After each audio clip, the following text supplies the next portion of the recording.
the Dean Trailways fifth quarter.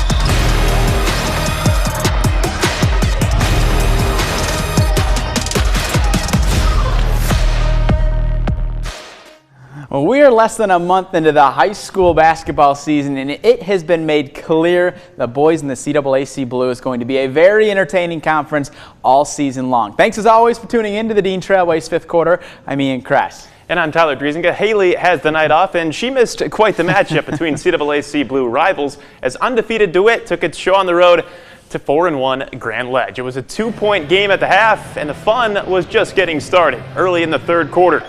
Grand Ledge's Elijah Hendricks works his way inside, muscling it up and in for two.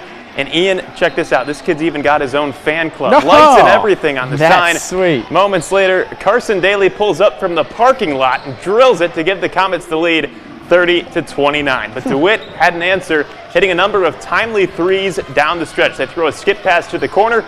Elliott Larner buries the three here. DeWitt on top 34-31. Later in the third, Matt Hune knocks in another three from the top of the key. That put DeWitt up 7 and forced Grand Ledge to take a timeout. Then early in the fourth, Adam Flannery pours in 3 of his game-high 20. Woo. The Panthers keep the Comets at arm's length down the stretch and win 60-50. A huge road win for Coach Flannery and the 6-0 Panthers. Any win you can get on the road in the CAAC Blue every year is great. This year's no exception. We've got some really good coaches, some really good players, some really good teams. So this is a big win for us. Every teammate that we have, we all trust each one. And so I think that keeps us calm and it keeps us collected. And it lets everybody know that when one thing goes wrong, it doesn't mean that somebody else is going to make the wrong play. It means that we're all going to come together. We're going to lift them up, and we're going to just continue to move on. Next play mentality. It's well said right there. Well, in the CAAC Red, last year's champion Mason was on the road tonight and took down Fowlerville 66-19, improving to 2-0 in league play. They look legit again. Elsewhere in the CAAC Red, Hazlitt made a trip to the Hornets' Nest, looking for its first win of the season. The Hornets' Nest indeed. Williamson was coming off a loss to Lansing Catholic, looking to remain unbeaten in league play this season, and the Hornets brought the sting early. A missed dunk by Zach Cribbs is followed up by his buddy Hudson Hunt, and Cribbs would get his redemption a little bit later. This is good. From behind the arc for 3 of his game-high 28 points. Hazlitt was looking to keep it close. Travis Saturla powers through the pressure for 2, but on the other side, Ben Smith from way downtown sinks 3 of his 19 points. Then Smith at it again, this time inside, doing the dirty work. Williamson goes on to win big over Hazlitt, 64-31. Let's head on over to Lansing Eastern. They were at home tonight taking on St. John's. We pick it up in the first half. Anthony Dupuis in transition. He'll keep it himself. Drives the lane, banks it off glass for 2. Quakers with a quick response. Raul De La Cruz finds Marcus Osiu. He makes a nice move in the paint, hits the floater. Then great pass from Derek Stevenson, finding a cutting Osiu down the lane for the easy layup.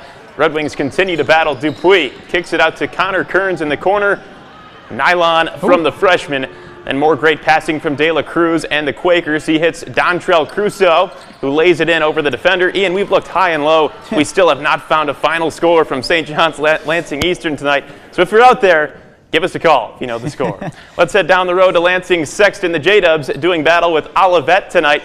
Fast-paced game early on. Marquise Murray finds Devon Hodges-Smith, who drives the lane for the lay-in. Then Sexton gets it down low to DeQuarius Jones, who takes care of the rest himself. Another easy bucket for the J-Dubs. Sexton continues to run the floor. Keyshawn Somerville finding Jones down low again for another layup. Eagles would get their offense going. Bryce Wine driving the baseline, pump fake, and then he gets the layup to fall. And a little bit later, it's Olivet's Bo Lincoln pulling up from the mid-range to keep the Olivet within 2, but then more great passing from Sexton. The ball makes its way down low to Hurley Young, who takes care of the rest. Sexton takes down Olivet 62-50, moving to 2-0 in the CAAC White. Charlotte Ho-Ho hosting Lansing Catholic on this Christmas-themed night. The Orioles raced out to a 14-2 lead, But here come the Cougars after taking a timeout to talk things over. An easy 2 for DJ Rowley, part of an 8-0 Lansing Catholic run. Second quarter, Charlotte's Malachi Garza breaks a long scoring drought by hitting the 3 from the wing.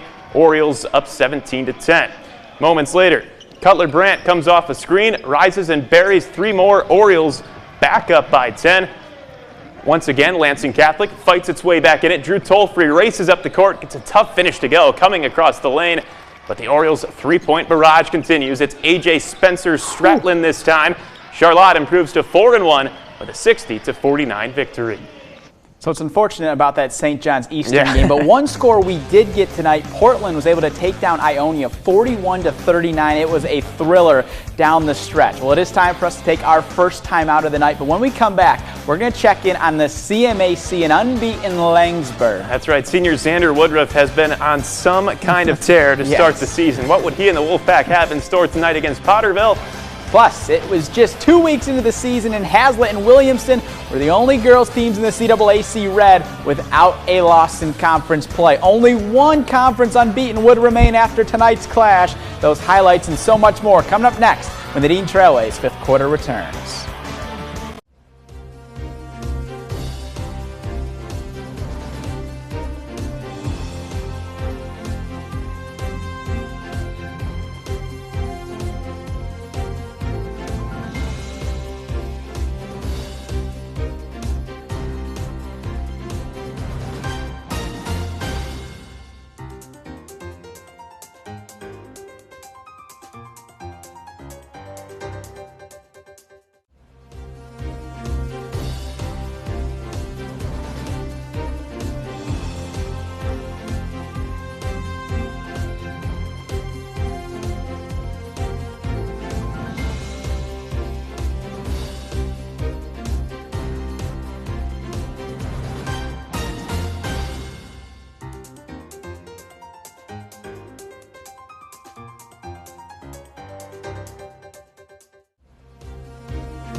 Welcome back to the Dean Trailways fifth quarter. It has been quite the start to the season for Langsburg and senior standout Xander Woodruff. The Wolfpack are 4-0, and Woodruff has been lighting up these scoreboards. That he has, after surpassing the 1,000 career point mark and dropping 39 points against rival Pewamo Westphalia. Woodruff one-upped himself earlier this week, scoring 41 points against Fowler on Tuesday night. Unreal. 41 is a career high for Woodruff, so what would he have in store tonight with the Wolfpack hosting Potterville? The Vikings did do their homework in this one, making sure to cover Xander. The only issue is even with 4 defenders in the way, he's still going to make shots. He finished with a team-high 17 points, and just behind him in the stat book was senior Cameron Ballard. He gets the 3 to fall and finished with 15 points. Potterville did its best to weather the storm. Caleb Batterham gets around the defense and cuts into the Wolfpack lead. Then just before the end of the first quarter, Andrew Morales is in the right place at the right time, gets the rebound and beats the buzzer to make this a 9-point game. But the Wolfpack were just too much from deep. Ballard connects on another 3 in the corner. Langsburg wins 61-39, improving to 5-0 on the season. Staying in the CMAC, Lansing Christian was looking for its first conference win of the season as the Pilgrims hosted Dansville tonight. Pilgrims trailed in the third quarter, and David Hall was doing everything in his power to bring them back. He fights through the contact for 2. However, the Aggies would answer back with 3 on the other end. Drew France, this time, he has time to think about it before letting it go from behind the arc. Lansing Christian, though, would keep fighting back. Ethan Damesworth pulls out the pump fake and would cut into the lead. But as they say, teamwork makes the dream work. It was the case for the Aggies tonight. Dylan Reams is no good, and Calvin Van Hartsveld is there for cleanup duty. He had 14 rebounds on the night. Dansville goes on to win 61-49. Well, on the girls' side, just 2 weeks into the season, Hazlitt and Williamston are the only teams without a conference loss this season in the CAAC Red. Yeah, the 2 teams squared off tonight. Both came in just 1-0 in conference play, but the other 4 teams in the conference all have at least 1 league loss already. Yeah, it's still early, and they had an early chance here tonight to take control of first place. Williamston is going to start things off, moving the ball around in the early going, and it finds Abby Branham bringing it home with a swish. Then Thea Thornton tosses it to Addison Feig with a chance for 3, and she keeps the 3 train rolling for the Hornets. So with Hazlitt needing an answer, Alexis Turner left open from behind the arc. You can't do that because she'll hit nothing but net. Williamston, though, would keep making clutch shots down the stretch thanks to the play of Reese Guyton. Coming right at you. She gets the bucket and the foul to give Williamston a 4-point lead with under 2 minutes to play. On the other end now, Vikings needed a bucket. Caitlin Johnson drives inside, makes this a 2-point game with under 5 seconds to play. They would get the ball back, had a chance to win it at the buzzer, but it's no good, so Williamston goes on to win a thriller 45-43. A nice bounce-back win for the Hornets after Tuesday's loss to Lansing Catholic. I think we really came to play. They're a really good team, and we knew that. We've been scouting them, looking over their stuff, practicing so hard on what they do. We just came off against Lansing Catholic, and we knew we had to bounce back. I think everyone worked together collectively. We had a lot of energy on the bench, a lot of energy on the court. So, thanking all of our teammates, we worked really well together tonight. Tara Kearns and the DeWitt Panthers getting ready to go against Grand Ledge tonight. In the early going, it's Kearns driving down the right side, getting to the cup for 2. She led DeWitt with 24 points tonight. Later in the first quarter, Grand Ledge feeds it inside to Elena Armstrong. She throws it up and in. No need to use the backboard when you're that good, Ian. But then DeWitt caught fire late in the quarter. Riley Hanlon passes it to Maddie Yule. She rattles home a 3 to cap off a 10-0 Panther run. Moments later, DeWitt goes inside and then back out to the corner for Carly Dennis, and she cashes in another 3.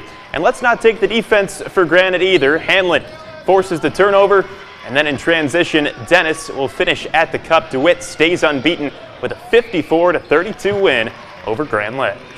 Certainly a good win for the Panthers after a great season last year. They're back at it again, that's for sure. Well, that's all the highlights we have, but one thing we do want to mention, the Pistons did lose again tonight, so we don't have those highlights. After the break, though, we're going to shift gears to college basketball because the schedule isn't getting any easier for the 4-5 Michigan State men's basketball team. That's right. It'll be yet another test against a top 10 team for MSU tomorrow in Detroit against number 6 Baylor. And a familiar face will return to the Breslin Center on Sunday. Spartan legend Kristen Haney and her CMU Chippewas will be in town to take on the Spartans. We'll get you set for the weekend ahead next on the Dean Trailways 5th Quarter.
Welcome back to the Dean Trailways fifth quarter. Tomorrow, the Michigan State men's basketball team plays yet another ranked opponent. Yeah, at 2 p.m. the Spartans take on number 6 Baylor at Little Caesars Arena in Detroit. Hopefully they'll have better luck than the team that usually calls that place home. If you include the exhibition against Tennessee, this will be MSU's 6th game of its last 10 against a team currently in the AP Top 25. This will also be the Spartans' first time playing at Little Caesars Arena since 2021 when they played Oakland. And it's always a joy for Tom Izzo to bring his team to the Motor City.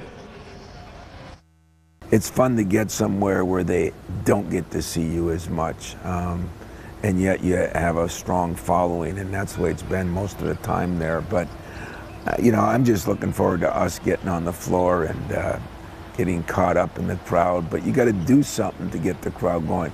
We have been shooting the ball better. That is encouraging. We just got to make sure now we put them both together.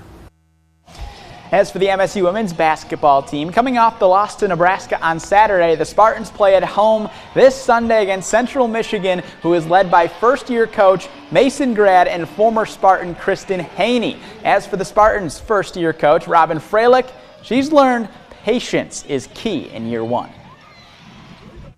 I don't think there's any way to just fast forward what it takes to really build that, right? Relationships and connection and trust. And, you know, when you come in new, so oftentimes, you know, if you're a sophomore, junior, or senior, you have experience in a system. And so there's a lot of pieces to that become automatic. Well, for us, everybody's new. That's right. We got a busy day in store tomorrow with the men's basketball team playing Baylor at LCA and the Lions, all right? They're in action the Lions. It's going to be a busy day in Detroit. And also Michigan plays Eastern Michigan. They announced today Juwan Howard will be fully back for that game. Good. And like we mentioned, the Pistons lost 22 straight losses now. It's never going to end. Pistons. Brutal. On that note, hope you enjoyed tonight's show. We'll see you later.